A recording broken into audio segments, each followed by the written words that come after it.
안녕하세요. 오늘은 글자는 같으나 소리가 여러 음으로 사용되는 이음동자에 대해 알아봅니다.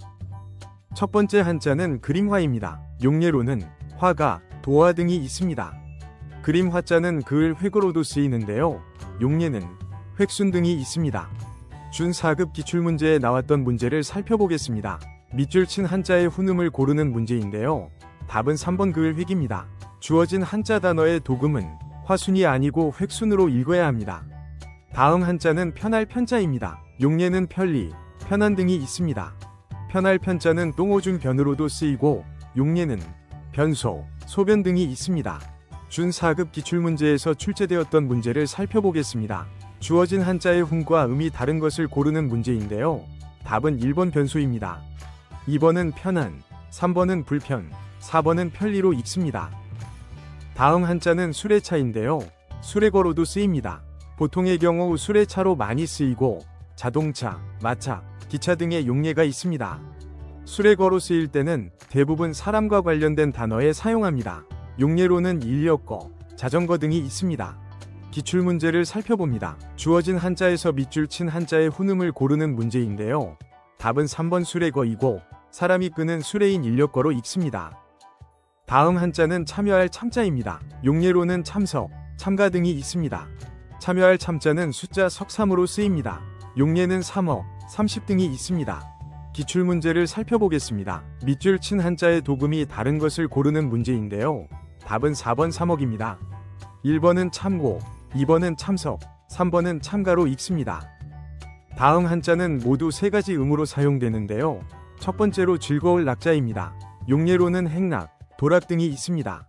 두 번째로 이 글자는 풍류 악자로도 쓰입니다. 용례는 음악, 악사 등이 있습니다. 세 번째로 이 글자는 좋아할 요자로도 쓰입니다. 용례는 요상과 요수가 있습니다. 기출문제를 살펴봅니다. 밑줄 친 한자의 도금이 다른 것을 고르는 문제인데요. 답은 4번 요산입니다. 1번은 풍악, 2번은 농악, 3번은 음악으로 읽습니다. 다음은 살필 성자입니다. 용례는 반성 등이 있습니다. 살필 성자는 덜다라는 뜻으로 쓰일 때가 있는데요. 이때는 생으로 읽습니다. 용례는 생략 등이 있습니다. 기출문제를 살펴봅니다. 밑줄 친 한자에 알맞은 훈음을 고르는 문제인데요. 답은 2번 살필성이고 주어진 한자의 단어는 반성으로 읽습니다. 다음은 잠잘 숙자입니다. 용례로는 숙소, 숙직 등이 있습니다. 잠잘 숙자는 별 숫자로도 쓰입니다. 용례로는 성수 등이 있습니다. 기출문제를 살펴봅니다. 밑줄 친 한자의 훈음을 고르는 문제인데요. 답은 2번 잠잘 숙자이고 주어진 단어는 숙직입니다.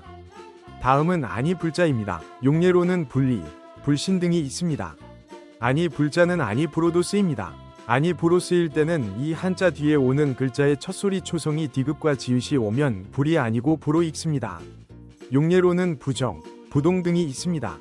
기출문제를 살펴봅니다. 밑줄 친 한자의 도금이 다른 것을 고르는 문제인데요.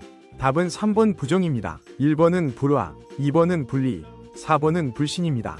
즉 이 한자의 뒤에 오는 글자의 초성이 디귿이나 지읒이 오면 불이 아니고 부로 읽으니 잘 정리해 두시기 바랍니다. 다음 글자는 3개의 음을 갖고 있는데요. 첫 번째로 샘수입니다. 용례로는 수리, 수학 등이 있습니다. 두 번째로는 자주 삭으로 읽습니다. 용례로는 빈삭, 삭삭 등이 있습니다.